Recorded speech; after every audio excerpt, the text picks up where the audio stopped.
Olá, bom dia. Os meios de comunicação resultam de uma necessidade de interagir com o mundo que nos rodeia, permitindo-nos trocar ideias, expressar sentimentos e, principalmente, adquirir conhecimentos.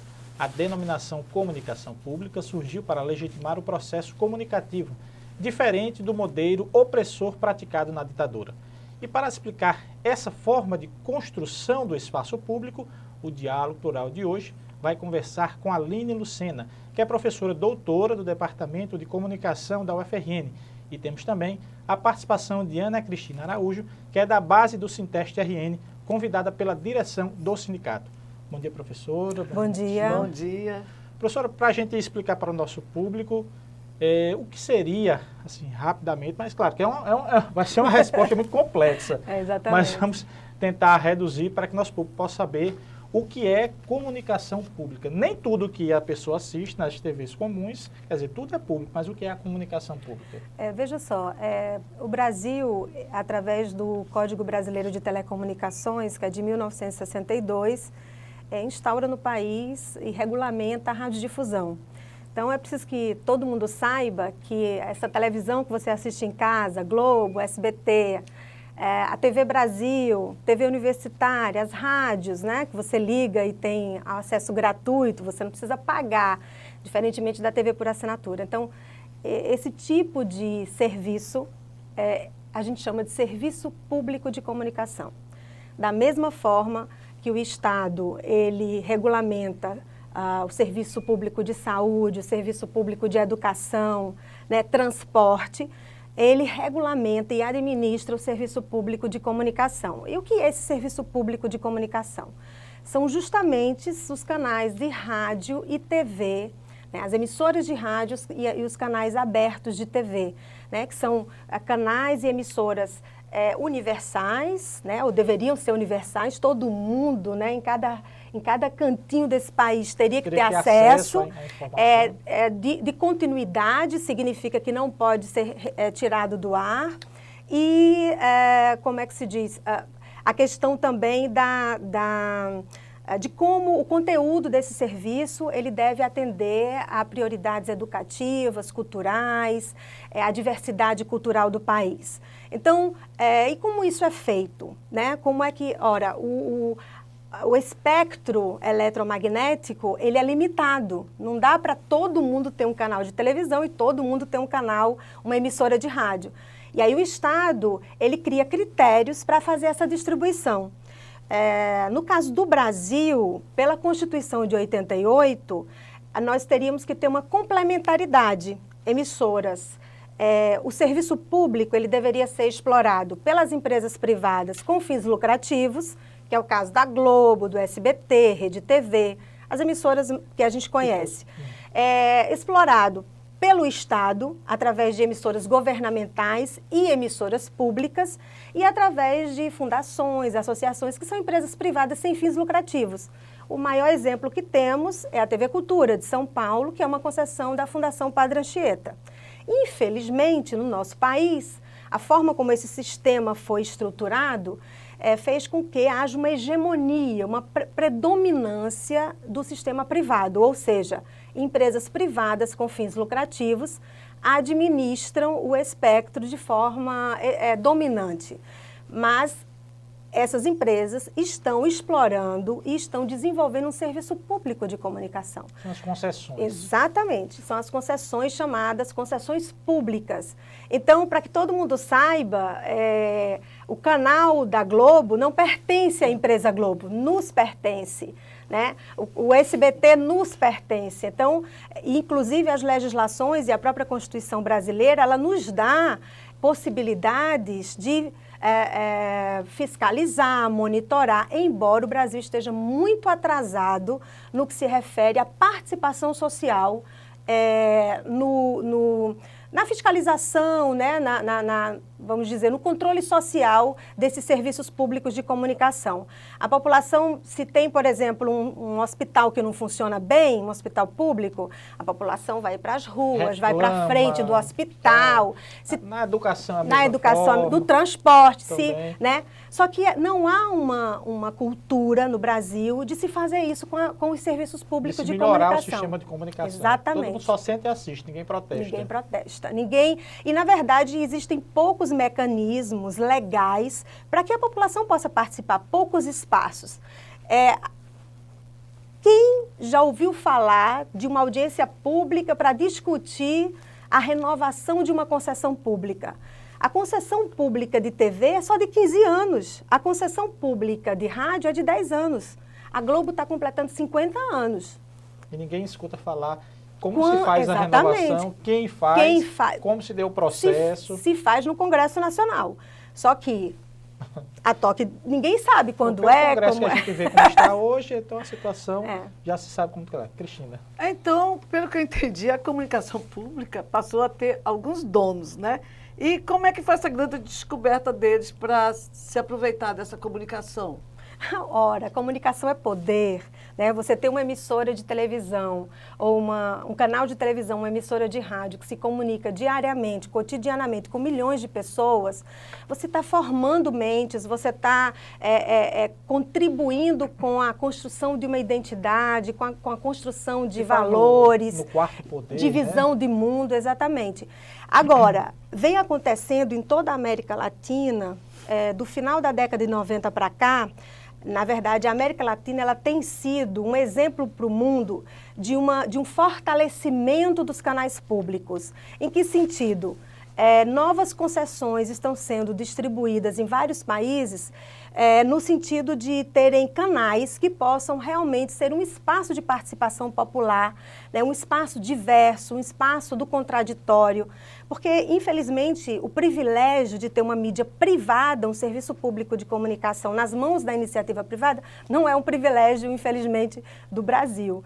Você vai encontrar isso em praticamente alguns países que eu poderia citar: Argentina, Uruguai, Venezuela, Equador, Bolívia, tem um histórico muito parecido com o nosso. Com o Brasil. Uma história onde as oligarquias políticas, que têm uma relação muito próxima e às vezes são também oligarquias econômicas, famílias, dominam o espectro eletromagnético. Muito próximos ao poder, né, que é esse que dá a concessão. Exatamente.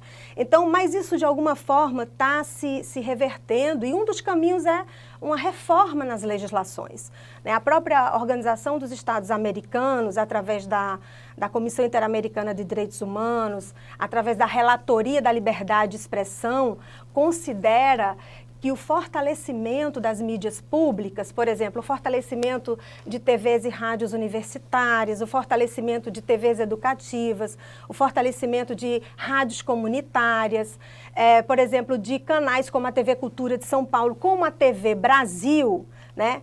O fortalecimento desse tipo de canal é fundamental para a consolidação e o aprofundamento da democracia na América Latina, para justamente evitar desvios, evitar anomalias, evitar ditaduras das duas partes, ditaduras governamentais e ditaduras econômicas, a chamada ditadura do mercado, ditadura das empresas privadas.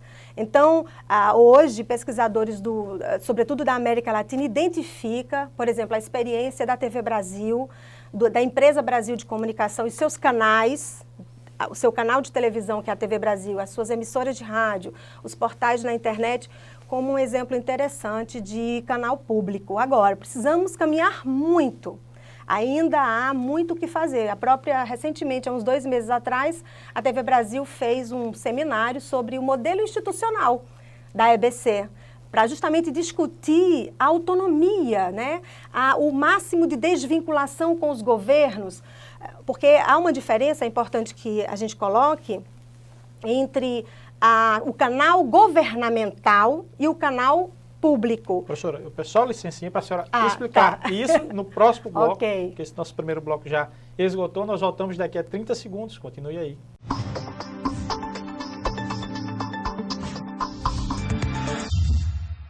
Voltamos com o programa Diálogo Plural de hoje, que conversa sobre a comunicação pública com Aline Lucena, que é professora doutora do Departamento de Comunicação da UFRN, e temos também a participação de Ana Cristina Araújo, que é base do Sinteste RN, convidada, pela direção do sindicato. Professora, no bloco anterior eu vim diferenciar, eu acho que até uma pergunta que inicia esse bloco exatamente sobre essa questão da comunicação pública como ferramenta do governo, Estado e da sociedade, para diferenciar digamos, um formato dessa comunicação. Como seria? Veja, os governos, os estados, eles podem ter concessões, né? Essas concessões, que são concessões estatais, elas, como é que elas vão se diferenciar? E aí você vai dizer, é uma concessão estatal governamental e uma concessão estatal, mas aqui é pública, com uma linha mais pública. Eu vou dar 2 exemplos. O canal NBR, por exemplo, que é um canal de propaganda do governo federal. Né? A forma como o governo tem de dizer o que ele está fazendo. Ele tem um direito a fazer isso. Seria a questão até constitucionalmente da publicidade. Qualquer governo, seja esse que está aí agora, o próximo que vier, vai ter esse canal para se comunicar, para dizer para a sociedade o que ele está fazendo. Com formato jornalístico e tal, mas é um canal governamental. Então, ele está alinhado ao governo de então. Um canal estatal público, ele não pode fazer isso, ele tem que ter autonomia. Então, ele tem que ser uma voz diversa, plural, respeitar objetivamente a verdade, respeitar, o jornalismo tem que ser um jornalismo independente do mercado, independente dos governos. No caso da TV Brasil, é o que a TV Brasil busca, de ser um canal, um contraponto ao jornalismo das mídias privadas. No caso que mostrar os prós e os contras do governo, de uma situação. E não só isso, sabe, Alexandre, mas também buscar pautas que normalmente não são trabalhadas nas TVs privadas. Que não são comerciais, digamos assim. Exatamente. E aí você falou comerciais, né? As TVs e as rádios exploradas por empresas privadas com fins lucrativos, elas teriam também que atender ao interesse público, porque é um serviço público de comunicação. Mas o que acontece? Elas vão atender ao interesse do mercado, porque elas colocam a publicidade como o viés principal. Ela vai atender ao mercado. Então, compromete e vem comprometendo, por conta disso, atender ao objetivo público, que é esse serviço. O principal. Mas não vamos ser ingênuos, né? Não vamos ser ingênuos. Uma empresa que vai explorar, normalmente ela quer ganhar dinheiro com aquilo. Então, assim, tem que pagar. Não vamos ser ingênuos que ela vai sobreviver com a publicidade. Agora, isso não impede que sejam conteúdos que respeite a cidadania, que respeite os direitos humanos, que respeite a democracia, né? A pluralidade. Né? É inadmissível que um canal, mesmo explorado pela iniciativa privada, por exemplo, coloque no ar conteúdos que discriminem, que sejam preconceituosos, que sejam racistas, que façam apologia, por exemplo, a grupos de extermínio, que façam apologia aos linchamentos, conteúdos que estimulem o preconceito e a discriminação contra as populações periféricas, né? E aí, populações estas, na sua grande maioria, de negros, né? A prova está aí, o genocídio que a juventude negra está sofrendo no país, algo que é gravíssimo, né? A gente tem que se alarmar, porque é como se a gente estivesse vivendo uma guerra civil, onde jovens negros estão sendo vitimados. Então, tudo isso, veja a responsabilidade que um canal de televisão tem, que uma emissora de rádio tem, mesmo explorada pela iniciativa privada. Agora, como é que ela vai ser cobrada? Quem é que cobra? A população e os poderes públicos, o Ministério Público Estadual, o Ministério Público Federal, né? E a própria população, ela tem que começar, esse debate, ele tem que ser um debate que ganhe as ruas. O debate da comunicação pública, ele tem que ser um debate que ganhe os bairros das cidades. Ele tem que ser um debate que assuma uma importância no patamar do debate sobre educação, do debate sobre saúde, do debate sobre moradia. Porque a comunicação, ela é um direito humano. A liberdade de expressão é um direito humano reconhecido pelas legislações da ONU, pelas legislações da OEA, quer dizer, todo o sistema internacional de proteção dos direitos humanos e o próprio sistema brasileiro, jurídico, de proteção dos direitos humanos, reconhece a importância da liberdade de expressão, a importância da mídia no processo de consolidação, de fortalecimento da democracia e de promoção e respeito aos direitos humanos. Né? A gente tem aí o espaço público, é um espaço de debate. Então, se é um espaço de debate, você tem que ter as diversas vozes debatendo nesse espaço e não apenas algumas vozes. Então, o que a gente tem que compreender é que tudo é serviço público. Agora, no caso das TVs administradas, as concessões que são estatais e que não são administradas por empresas privadas com fins lucrativos, essas têm, digamos, mais do que a obrigação, elas têm que dar exemplo. Então, professora, eu, como sociedade civil, sempre fiscalizei, sempre participei, controle social. Eu não me lembro de nenhum conselho de comunicação, alguma coisa que audiência pública. Eu, como sociedade civil, estou aqui pensando, cadê? Não tem, não? Veja, o Brasil, o que é que acontece? A Constituição de 88, no artigo 224, instaura o Conselho Nacional de Comunicação. Só que esse conselho ele é consultivo do Congresso Nacional. E as últimas,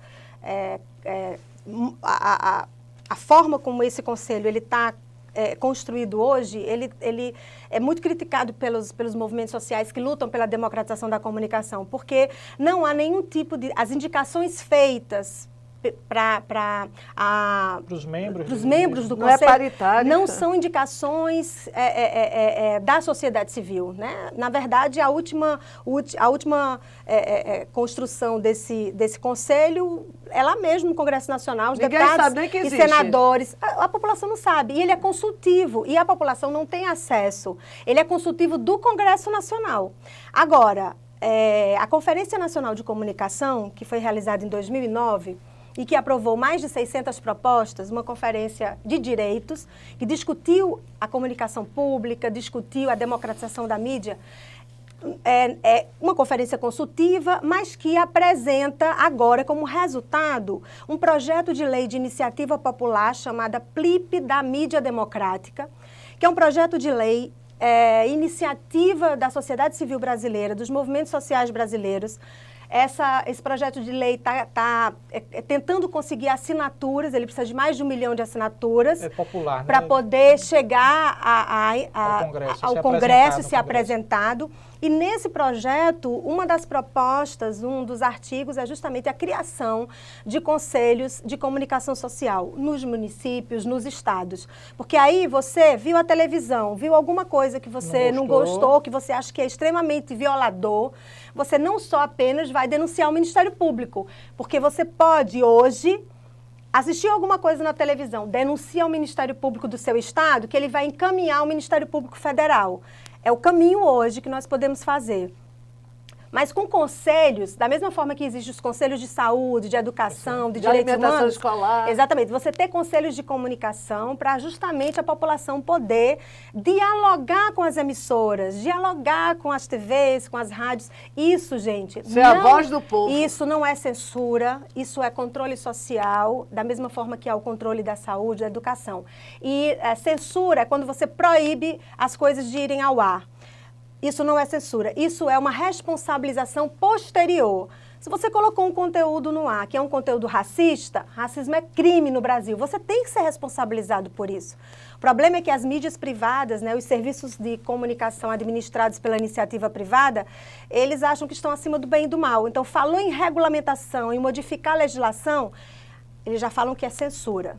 Já falam que é censura. E isso você faz um desserviço, você está desinformando a população. Não é censura, é um direito de todo cidadão brasileiro, porque é um serviço público. Embora o Estado diga, Grupo Roberto Marinho, Grupo Silvio Santos, vocês, por enquanto, têm o direito de explorar, estão cumprindo, mas a qualquer momento, num processo de renovação da concessão, a sociedade pode falar, não, vamos dar para outro grupo e ver o que é que acontece. Bom, a gente vai para o nosso segundo intervalo. Deixa eu só uma perguntinha para professora responder no próximo bloco. Falou muito na questão do controle social do curso.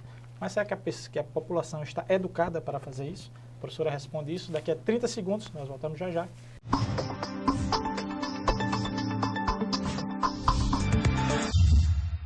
Estamos de volta com o Diálogo Plural de hoje, que conversa sobre a comunicação pública com a Aline Lucena, que é professora doutora do Departamento de Comunicação Social da UFRN, e contamos também com a participação, com a presença de Ana Cristina Araújo, que é da base do Sinteste RN, convidado pela direção do sindicato.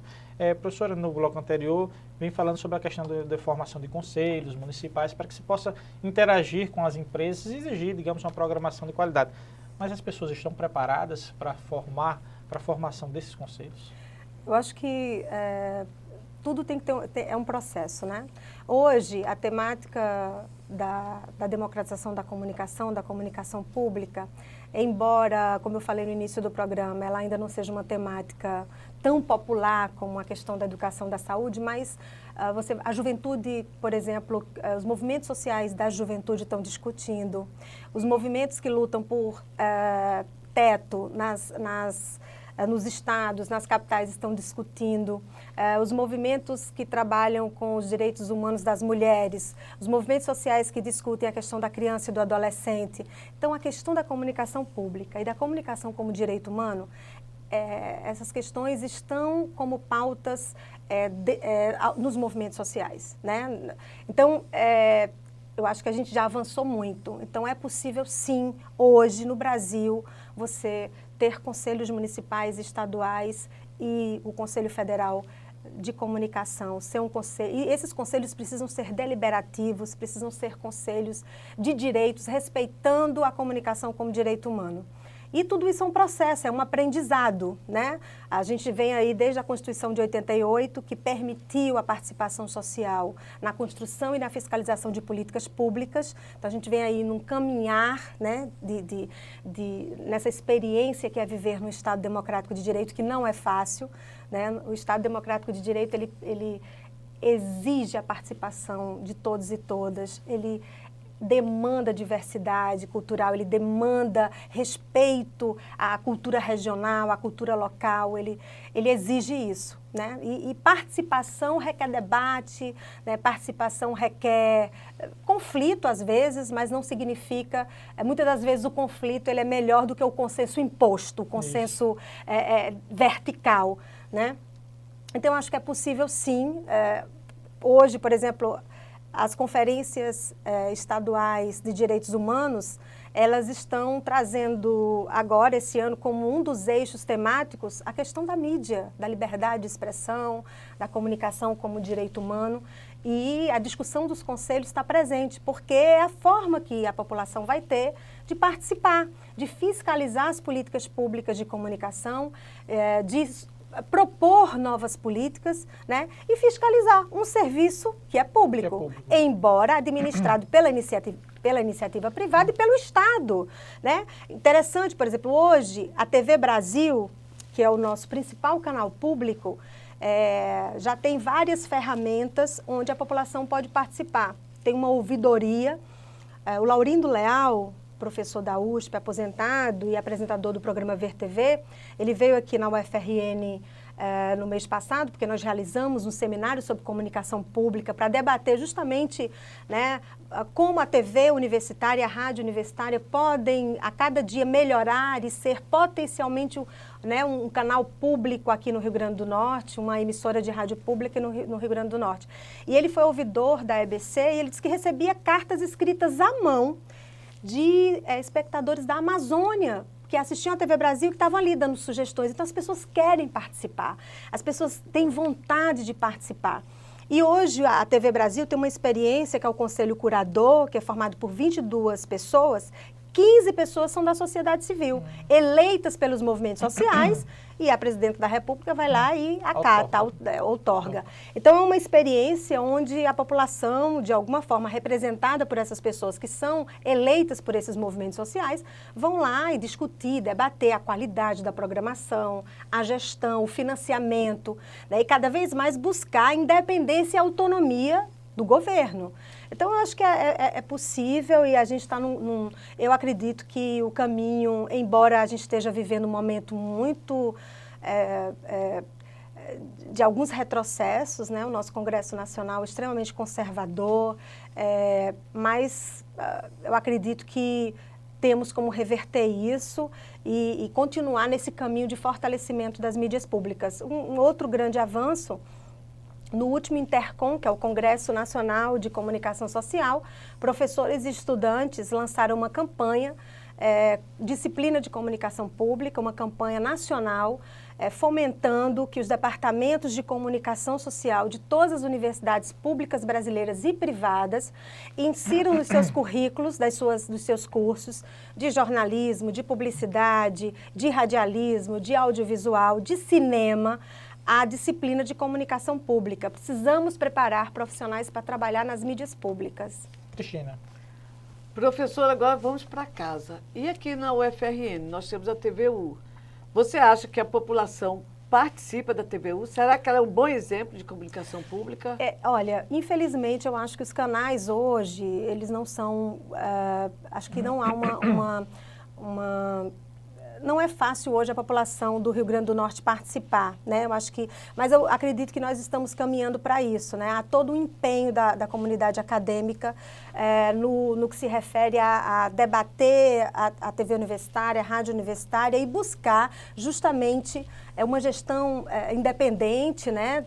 Uma gestão com autonomia, com participação da comunidade acadêmica o conteúdo da programação que seja um conteúdo com participação social, né? Porque eu acho que a TV, há um consenso, realizamos o primeiro seminário de comunicação pública da UFRN, né? Como eu até falei, trouxemos o professor Laurindo Leal, o professor Venício Lima, foi um debate com estudantes de comunicação, mas de outros cursos, professores, justamente buscando potencializar, né, essa TV pública e essa emissora pública que temos, né, potencializar, sobretudo no que se refere à participação da comunidade acadêmica na programação, né, com sugestão de programas. Exatamente, né? O ensino, a pesquisa e a extensão da universidade tem que ser atendido também pela TV universitária e pela rádio universitária. Mas não só isso, é um canal público do estado do Rio Grande do Norte. Então, é lutar para que ela chegue cada vez mais nas residências, né, com qualidade, com criatividade, cobrindo pautas que normalmente as TVs comerciais não vão cobrir. E que mais e mais espaços sejam abertos para a produção independente, né, para que a gente possa realmente dizer no futuro que temos uma TV e uma rádio potencialmente realizando comunicação pública. Professora, temos apenas 30 segundinhos, o programa muito bom, daria muito mais, mas temos 30 segundinhos para terminar o nosso programa, suas considerações finais para o nosso público, falando sobre comunicação pública. Na verdade, primeiro eu quero agradecer, né, parabenizar, adorei o nome, diálogo plural, né, como dizia Paulo Freire, comunicação é diálogo, né, então sem diálogo não há comunicação, então acho que é perfeito, acredito que vocês devem estar trazendo mais e mais esse debate, porque, por exemplo, isso aqui é um conteúdo de interesse público e que infelizmente não é devidamente abordado nos outros canais. Professora doutora do Departamento de Comunicação da UFRN, Aline Luciana, obrigado pela sua presença aqui no Diálogo Plural. Ana Cristina, que é da base do Sinteste-RN, convidada pela direção do sindicato a participar desse programa, obrigado também pela sua presença aqui. Muito obrigada, o aprendizado foi grande, professora. A população agradece. Se você quiser mais informações sobre o Diálogo Plural, acompanhe as atualizações no Twitter, que é @SintesteRN, no nosso site, que é o www.sintesterrn.org.br, ou na nossa página do Facebook, que é o facebook.com/SintesteRN. Até o próximo domingo. Esse é o Sinteste, sempre presente na luta.